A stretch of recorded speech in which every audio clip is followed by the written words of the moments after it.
खुदा को अक्सर सर्वशक्तिमान, सर्वज्ञानी और पूरी तरह से नेक कहा जाता है। माना जाता है कि उन्होंने इस कायनात को बनाया, सब इंसानों पर नजर रखते हैं और हर चीज के लिए एक दिव्य मंसूबा रखते हैं। अरबों लोगों के लिए यह यकीन उम्मीद और मानी का जरिया है। मगर सोचो, अगर यह ख्याल एक ऐसे कॉन्ट्रडिक्शन पर बना हो जो इसे पूरी तरह से मिटा दे, अगर खुदा की डेफिनेशन में ही ऐसी गहरी खामी हो जो इस पूरे अकीदे को तोड़ दे। आज हम इसी यकीन को तर्क की कसौटी पर परखेंगे और एक बुनियादी सवाल का जवाब तलाशेंगे। क्या खुदा वाकई मौजूद है, या खुदा की जो डेफिनेशन है वैसा कुछ मुमकिन भी है या नहीं?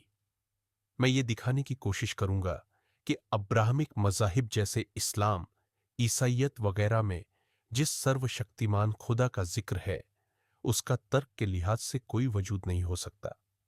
चलिए हम डिस्कस करते हैं सर्वशक्तिमत्ता का तजाद या ओमनीपोटेंस पैराडॉक्स। सोचो, अगर एक सर्वशक्तिमान खुदा हर चीज कर सकता है, तो क्या वो ऐसा पत्थर बना सकता है जिसे वो खुद भी ना उठा सके? अगर वो ऐसा कर सकता है, तो कुछ ऐसा है जो वो नहीं कर सकता, वो पत्थर उठाना।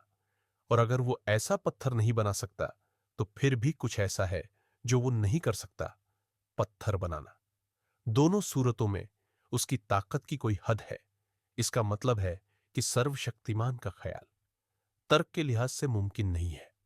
अगर सर्वशक्तिमान खुदा का ख्याल ही कॉन्ट्रडिक्शन पैदा करता है, तो ऐसा खुदा तर्क के हिसाब से मौजूद नहीं हो सकता। यह वैसा ही है जैसे कोई स्क्वायर सर्कल तसव्वुर करना, जो मुमकिन ही नहीं है। अगर ऐसा ईश्वर नामुमकिन है, तो उसके वजूद में यकीन रखने की कोई रैशनल वजह नहीं है। अब धार्मिक लोग ये तर्क देते हैं कि सर्वशक्तिमत्ता का मतलब उन चीजों को करना है जो तर्क के दायरे में मुमकिन है, न कि उन चीजों को जो तर्क से बाहर है, जैसे कि स्क्वायर सर्कल या 2+2=5। उनके मुताबिक ये पत्थर का सवाल सर्वशक्तिमत्ता को गलत समझने का नतीजा है। असली ताकत का मतलब है जो मुमकिन है उस पर पूरा काबू रखना, न कि नामुमकिन को कर दिखाना।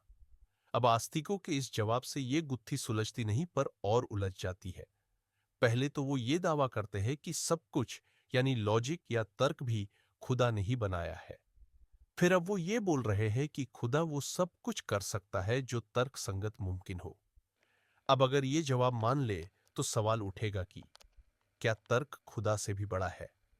अगर खुदा वही कर सकता है जो तर्क के दायरे में मुमकिन है, तो क्या इसका मतलब ये नहीं है कि तर्क खुदा से भी बड़ा है? क्या खुदा तर्क के आगे मजबूर है? अगर खुदा तर्क से बंधा हुआ है, तो यह मानने का कोई जस्टिफाइड कारण नहीं है कि वो कुदरती कानून को तोड़ सकता है। तर्क और कुदरती कानून अलग हो सकते हैं, मगर दोनों ही हकीकत की बुनियादी हदें हैं। तर्क अक्ल को कंट्रोल करता है और कुदरती कानून कायनात को। अगर खुदा तर्क को नहीं तोड़ सकता, तो यह मानने की कोई वजह नहीं है कि वो कुदरती कानून को तोड़ सकता है। तो फिर जितने भी करिश्माई कारनामों की कहानी हमें सुनाई गई है, जैसे कि समंदर को चीरना, मुर्दों को जिंदा करना, कुंवारी से जन्म, चांद को दो टुकड़ों में बांटना, या एक पैगंबर का परों वाले घोड़े पर उड़ना, ये सब कुदरती कवानीन के खिलाफ है। और अगर आपका खुदा लॉजिक से बंधा हुआ है, मतलब लॉजिक में जो नामुमकिन है वो नहीं कर सकता, तो फिर हमारे पास कोई वजह नहीं है ये मानने का कि आपका ये खुदा कुदरती कानून से आजाद है।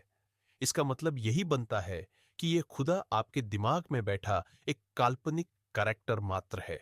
और जो भी करिश्माई कहानियां आपने सुनाई है, जैसे मरियम वर्जिन होते हुए भी मसीह को जन्मा, या मूसा ने समंदर को चीर दिया, या आपके मोहम्मद एक विंग्ड हॉर्स में बैठकर जन्नत में घूम कर आए, ये सब सिर्फ कहानियां हैं और कुछ नहीं।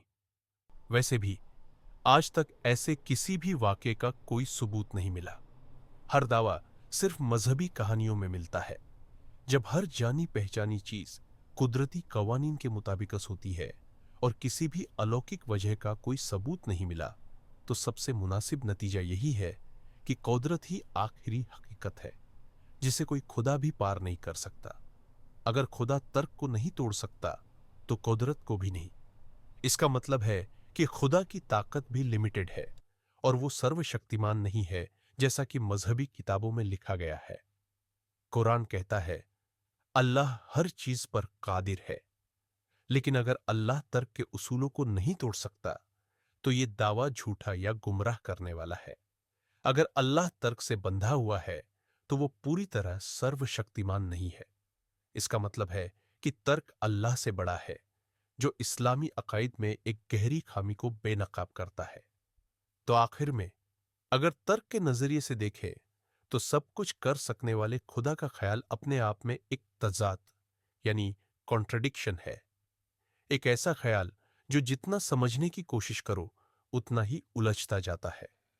तो सवाल यह है, क्या आप ऐसे वजूद पर यकीन कर सकते हैं जिसका तर्क से कोई मेल नहीं?